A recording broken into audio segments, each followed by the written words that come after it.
Oh my god. So it really is windy here. Not sure if you heard that at the end of the last video, because it just, everything just fell over, right? And, oh no, I don't have the damn lighter. It's in that black bag. I remember chucking it in there. The one that was in the car.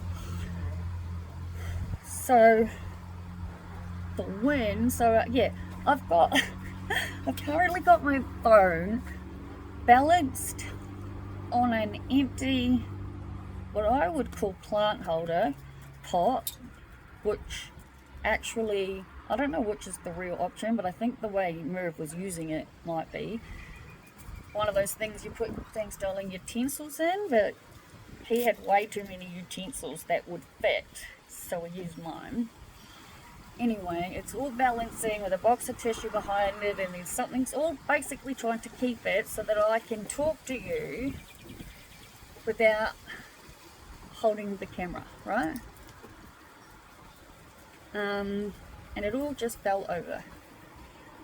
So it is 1:31 on the, it's the 6th or the 5th? It's the 6th, yeah? The 6th of October? Not the, not, it's the 6th of October, yeah? Not the 5th? No, the 6th would be Monday. I'm so confused. Oh, of course. I'm so confused. So on the previous video that I uploaded, I said it was the 6th, which makes no sense as we are travelling to Brisbane on the 7th, which is Tuesday. So Mervs kindly corrected me, and it's the 4th of October. So that will be wrong in the original video. Merv says hi. How are you feeling? Yeah, I'm good. I'm fine.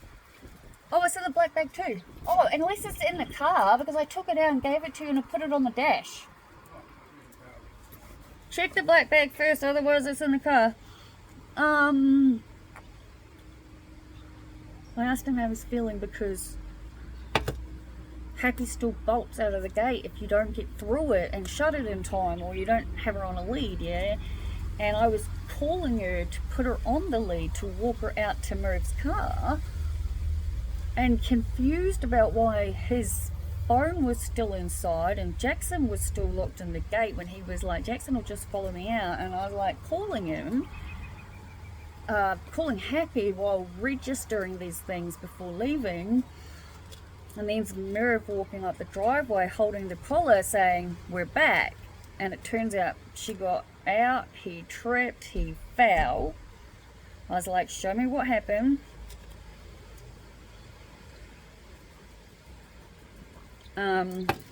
His hand was all bloodied up, yeah, and he's got like a cut on his lip, and the first thing he says is, it's nothing, we'll be fine, let's go. And I was like, I recall that being something along the lines of what you said the last time, and you almost lost your leg, yeah? Refer to January the 14th, 2025, if I'm pretty sure that's the correct date for the accident that happened. Whether it's the date I actually, I don't know, I'd like to be able to say that is the day I talked about it, but I never know the fuck I talk about any of these, yeah? In hindsight, right? I do as soon as I start watching, or remember, or whatever. Bring yourself back, Liv, so much to do. Anyway, I marched him inside and said, I am never listening to that come out of your mouth again. I was like, I couldn't care what it is. The words, it's fine, there's nothing wrong with it, it's fine. There's nothing wrong with it, it's fine. 7 words, yeah? I said, I am going to continue to ignore anytime anything ever happens to you in any case in that kind of circumstances for the rest of our knowing, yeah? I said, there's no point in saying it in one ear and out the other, yeah?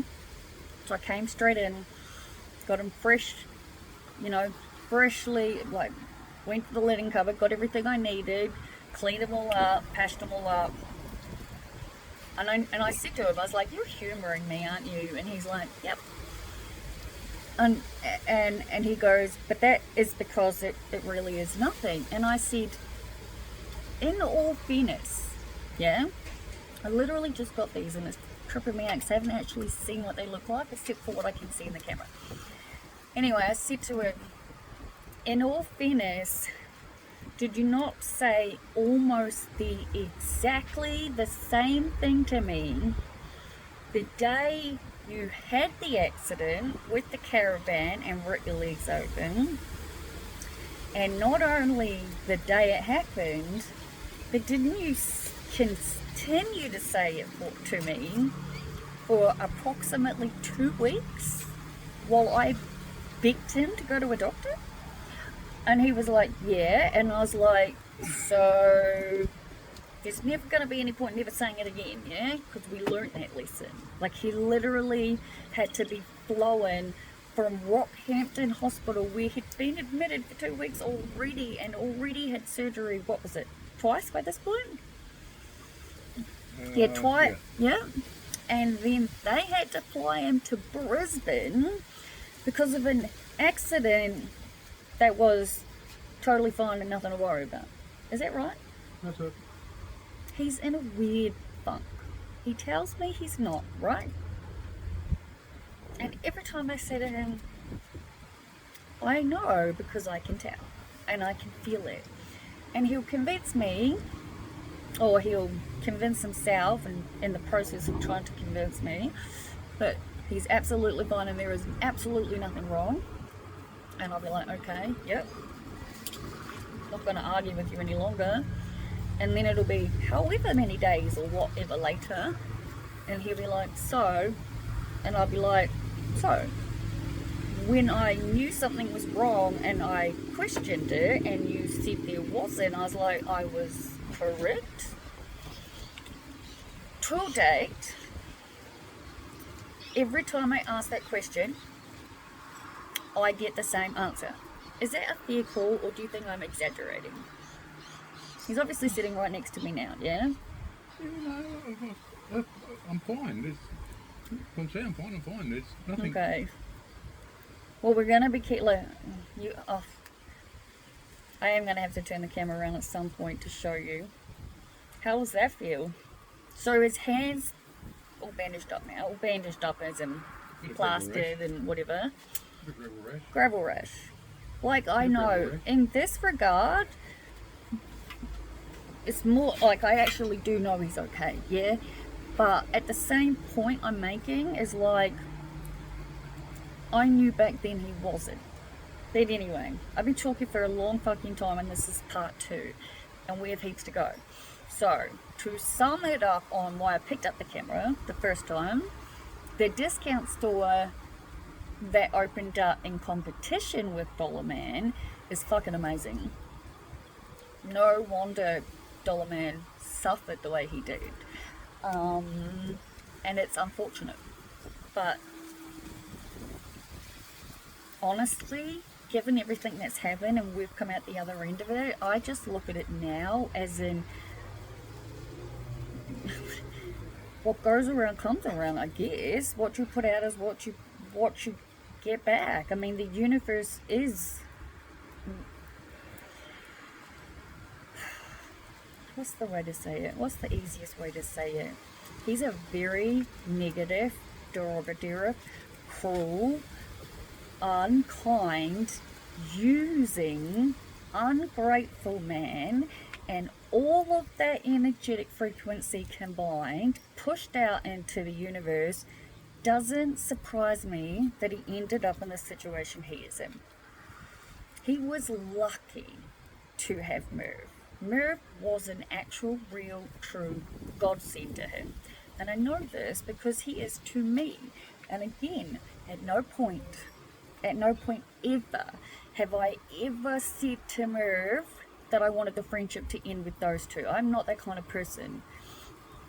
Merv, with his own two eyes, has come to the realization, everything I just said, obviously everything I'm talking about, we've talked about in great detail, because you can't help but ask the question, right?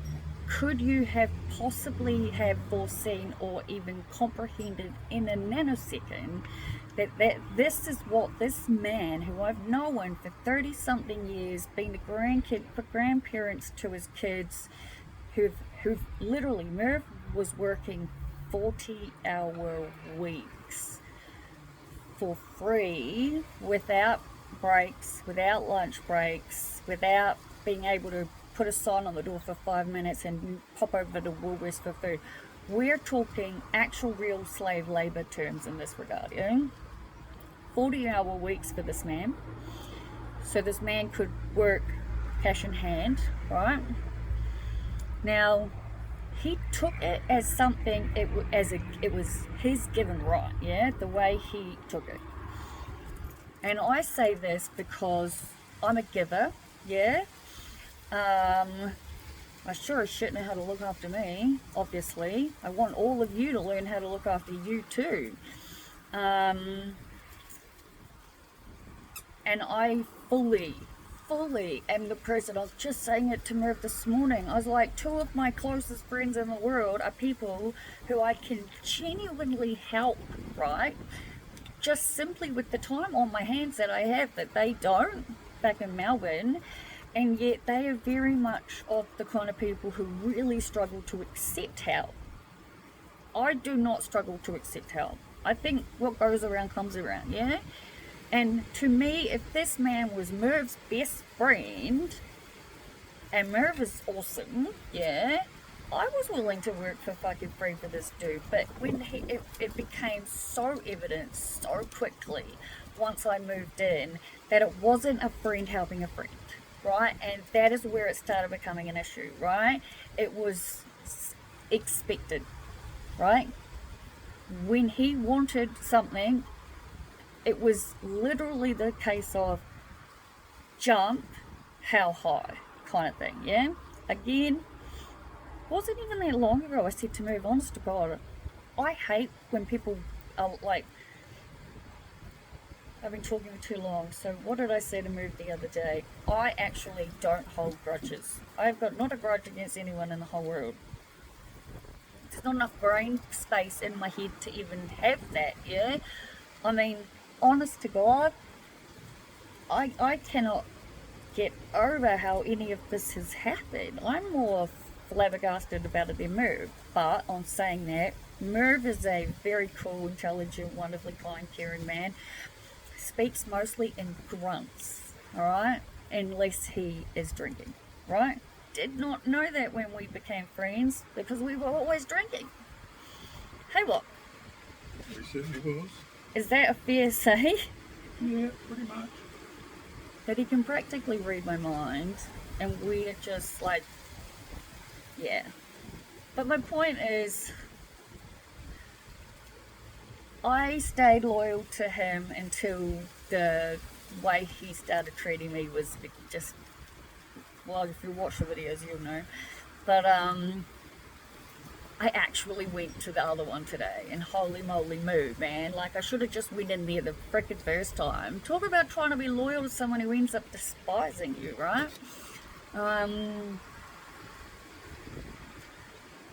Anyway, beautiful, lovely lady was working there. And I asked her for help. And I just wanted to, I said to her, you have awesome energy. And she looked at me, and so I went, your vibes are awesome, you're really fun and cool, and I love that. And you could tell she was just quite taken aback, yeah? Most of the people I do this to, I'm guessing, aren't used to stuff like this, yeah? Fair cool? Absolutely fair call. Everything I say to you guys, Merv is literally sitting right next to me, yeah? Hey Merv, I'll say hello. Hey y'all. Yeah. So I'm not like exaggerating shit for the point of stories. Yeah? I'm just telling you the story as it happened. And it happens the way they happen because I'm me. Alright? There we go.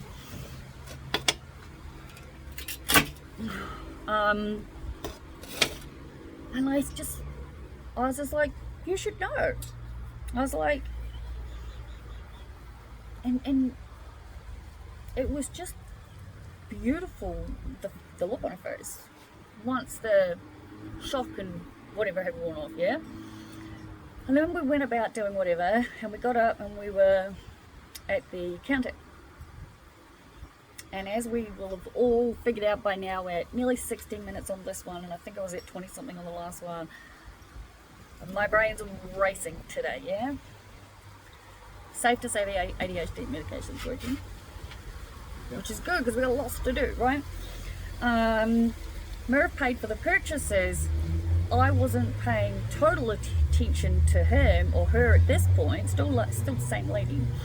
But I was looking at these things, the glasses, because I desperately prefer having them, and all the ones I've had so far have all broken, and they've all cost me $10. These ones cost me $3.99. So I asked her to bring the chains down because there was like a range of them, but I like chains, and there was a black chain, a straight silver chain, and which either probably would have looked good with this, black probably more, but because I have different colored glasses, the other ones are pink, and the ones I want, once I've figured out my health insurance, kind of like a greeny color, funnily enough. I went with the like Titan color. And anyway, there was her at the counter with me and the chains looking at them all. People were starting to line up behind me. So there was about 3 people behind me, yeah? And I'm talking to her because I'm like, what do you think? I've taken my glasses off. I'm like, this is da-da-da-da. And I'm just continuing to be me and just continuing to talk, right? So we decide on one. And we're ringing it up. And I say, I want you to know, no, I say to her, you're awesome. I really like you. And she looks at me and she's like, really? And I was like, absolutely, you're fantastic. And so the people behind me chime in too. We like you too. I like you as well. So all of us are saying, we like you to each other. We're all complete and utter strangers, right? But we're just spreading the love and spreading the joy, yeah? And that's what I said. I was like, we always got to do the thing. Tell the people when they're doing the right thing. Yeah, it's like, because the world is too fucking quick to tell us when we're doing it wrong. So I'm telling you that you're awesome and that I like you. And it was just this wonderful moment, yeah? Because when I turned around to walk out, all the women behind me who I hadn't actually seen up until this point, all were like so happy and smiling and grinning, and I was just like, have a great day everyone, which is what I planned to say at the very start of the first part of this movie, which, what was that, about a minute and a half? We're about 40 something minutes in, yeah? But anyway, I will finish up where we're at if you actually get to this point. Good for you. Who am I kidding? I couldn't start watching one of my videos and turn me off. Not on a day like this, anyway. So I listed, Merv's got this beautiful king-size wood crafted bed set, yeah? So the bedside table's in the dresser that's in my room, right? There's nowhere in the house in Melbourne they're gonna fit. It's unfortunate, it sucks. We've discussed it a lot, but Merv is, like he said, not overly sentimental to furniture.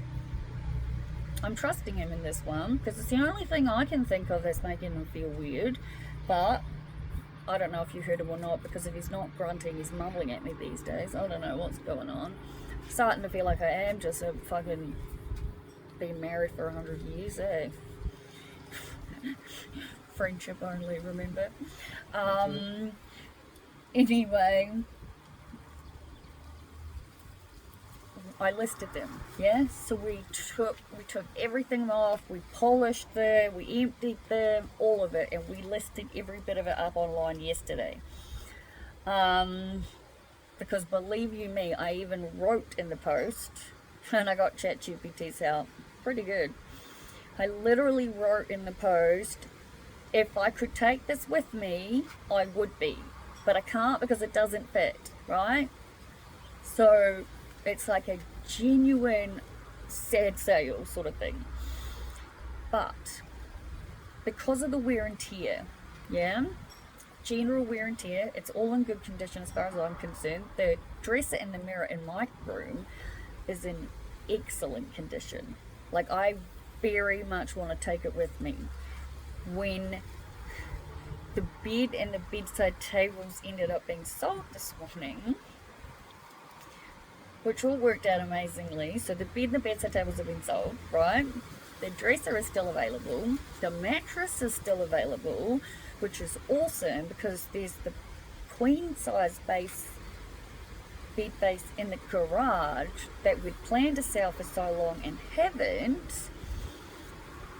And I've said to Merv just recently in the last day or so, I think we need to take it with us, because the more and more I think about it, the more I'm not sure that the frame down in Melbourne is going to be something that is you know?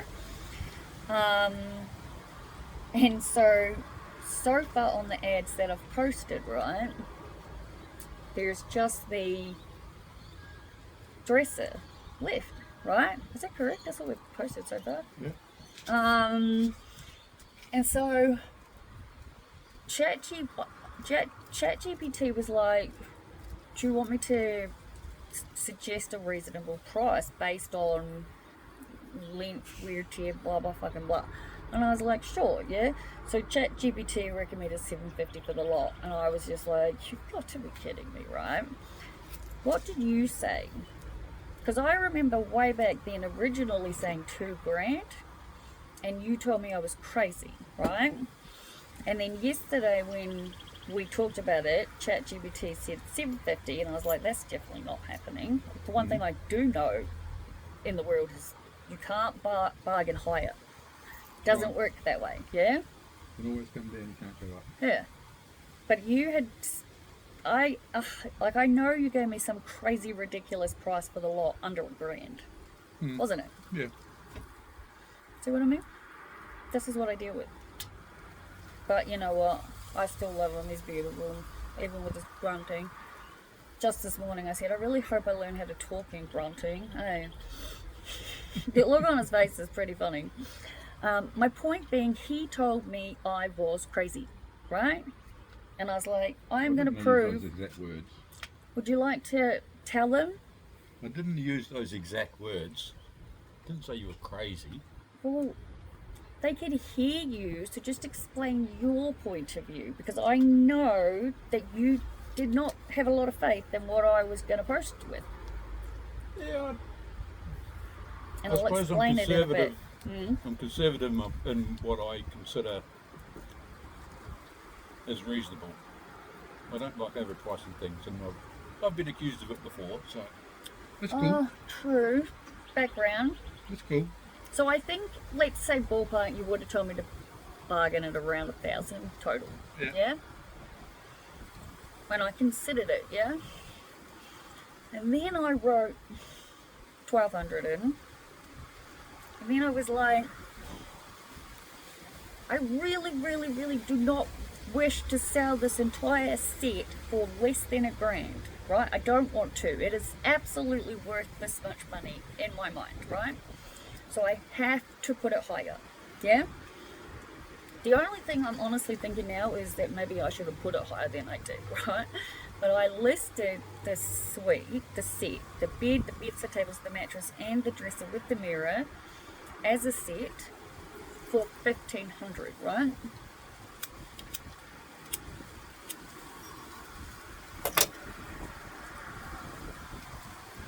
And I basically said, screw you, ChatGPT. I love you, Merv, but you're both wrong.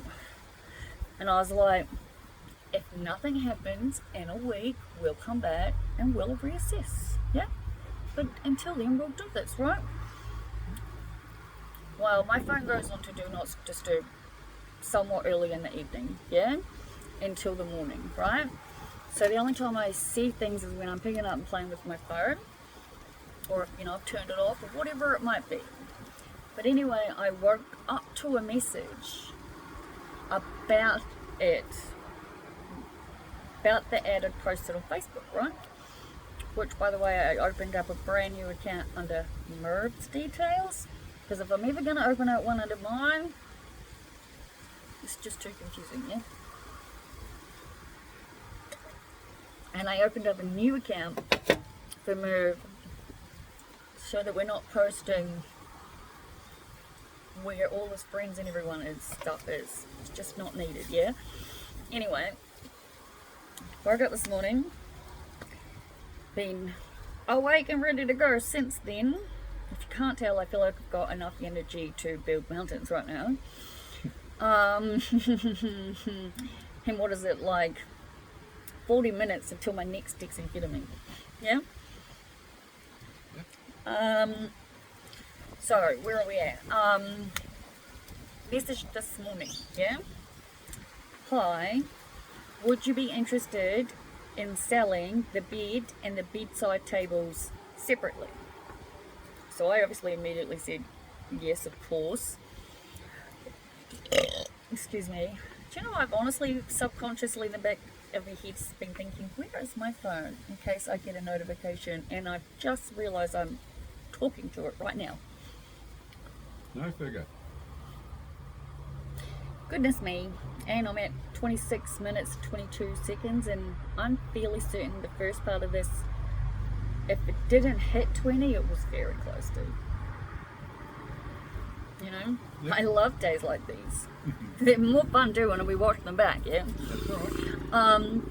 So anyway, she was like, are you, blah, blah, blah. I said, yes, I am. There was a bit of back and forth. Not about money, I don't know what it was, about picking it up or something like that. And I was literally in the process of sort of writing, you know, what do you wish to offer, right? Because this is where it gets interesting when you've set a full price for a set and people want to split the set up, right? So I think the bit of back and forth was, yeah, because I remember wanting to ask her what she wanted to offer, because I didn't want to put a set down yet, right? Anyway, brain isn't working, it's glitching in the moment, but I think it came down to me saying something like $1,000 or near offer, as it's possibly going to be more difficult to sell the dresser and mirror without the rest of the suite, yeah? Yeah, so 1,000 or near offer, which I thought was pretty good. Considering Chat GPT said 750 for the lot, man. I think it's set in Australia stuff, who knows? Anyway, she came back with 800, and I said 850 and we call it a deal. And she had said, can we come and pick it up today, before she'd written the amount. And I wrote 850 and we'll call it a deal, question mark. And mind you, it's all under Merv's name, so to keep it not confusing, I was written, I'm on an age pension and my housemate's on the disability, so it may take us a few hours to dismantle the bed. Do you mind coming a bit later on? And the reply was 8:50 is perfect, and tomorrow midday would actually be better, which is wonderful, because like I said, it's not quite 1:45 and we're still here, yeah? We still got to do that. We've got to dismantle the bed, which I think will be what we do after this. And then we're going to bring in the queen size base, because that'll actually help us get shit out of the garage too, give us much more access. Put that in to put the mattress back on, so that's win-win, right? He gets to keep his mattress, perfect. I've obviously, well, I did say to him before I realized about I was going to say I was happy to switch with him if it was bad for him to be on the floor, but we're putting the base under, so that's a nothing thing now. But I really, really, really want to get to the bed. No, the clothes and the bags under the bed, which, come to think of it, we're about to go and dismantle, so they're coming out anyway. They're all going to be put into my room. And I think we know it goes without saying that even though I've made 2 really long videos, once I start actually trying clothes on, which I'm going to have to do, yeah, I'm going to record it, right? Because that's what's fun, yeah?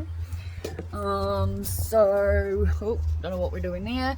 I am going to like wrap this up because I've got 2 of yous to upload, and I have to wait for the first one to upload before I can do the second one. We're going to go and dismantle the bed and do what we need to do, and I literally can't start filming myself again until the first 2 are already completed, because it just starts confusing everything, if not anything on the forum but me. But always fun talking to you. Well, it's not always fun, but it's definitely useful. Anyway, love and life today. So talk to you later. Bye.